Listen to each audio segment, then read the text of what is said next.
Hello, this is Team 20 from MSF2, and today I'll be presenting our analysis and findings of the exposure of certain factors in ETFs.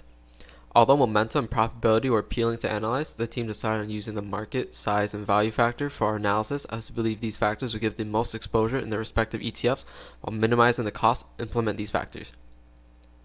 Our approach in finding these ETFs was rather simple. Find ETFs that solely focus on desired factors while having large enough volume, which will allow investors the option of scalability and liquidity. How we approach each factor is as follows.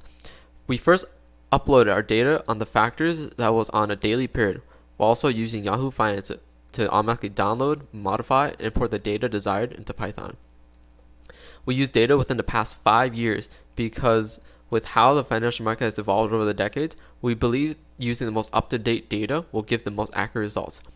Just to get a rough idea of the ETFs we're working with, we plotted the cumulative returns to see where ETF ranks in terms of performance. Afterwards, we used a regression on these ETFs with the daily factor data we imported previously in order to obtain statistics on each factor, such as beta, alpha, and tracking error, which were used rigorously throughout the project.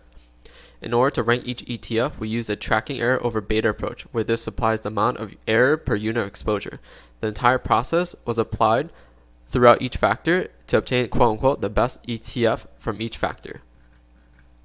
Constructing portfolio weights among these ETFs is definitely challenging, but we want to supply our investors with different options in how they want to approach the financial markets.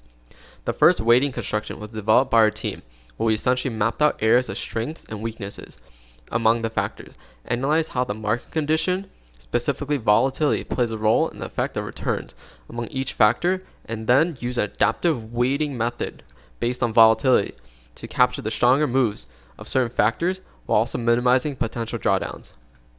As said earlier, we would like to give our investor options on how they want to approach the financial markets. So we also apply methods based on the fundamental principles of finance, mainly the mean variance efficient portfolio. The other methods such as equal weighted and minimum variance were considered, but because of the performance of the mean variance efficient portfolio weighting, the team decided this would be the most appealing to the general investor. The thing with ETFs is that they don't completely capture the exposure of the factor itself, and sometimes they barely capture it at all.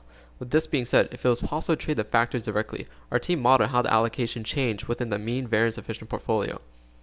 The results were definitely surprising, as the math and data shows that when trading the factor directly, the weight should be emphasized on value and size while ignoring the market factor.